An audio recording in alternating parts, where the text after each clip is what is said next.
बंजारा प्रवर्गातील उपवर्गासह सदर समाजाचा अनुसूचित जमातीमध्ये समावेश करण्याबाबतची मागणी तपासण्याच्या दृष्टीने अभ्यास करण्यासाठी उच्च न्यायालयाचे सेवानिवृत्त न्यायाधीश यांच्या अध्यक्षतेखाली स्थापन केलेली समिती तात्काळ प्रभावाने रद्द करा या मागणीसाठी आज गुरुवारी अखिल भारतीय आदिवासी विकास परिषद तर्फे जिल्हाधिकारी कार्यालयासमोर राज्य सरकारचा निषेध नोंदविला। स्थापन केलेली समिती तात्काळ प्रभावाने रद्द न केल्यास त्यापेक्षाही तीव्र आंदोलन करण्यात येईल असा इशारा निवेदनातून देण्यात आला।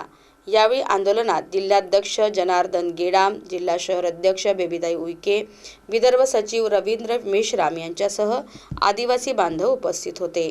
गेल्या कित्येक वर्षापासून धनगर समाजाला समाविष्ट करून घेण्यासाठी हा संघर्ष आमचा सुरू असतानाच याच्यामध्ये परत हा आदिवासी विभागाने हा जो निर्णय घेतलेला आहे हा निर्णय अतिशय दुर्दैवी निर्णय आहे आणि आदिवासी समाजावर फार मोठा आघात करणारा निर्णय आहे।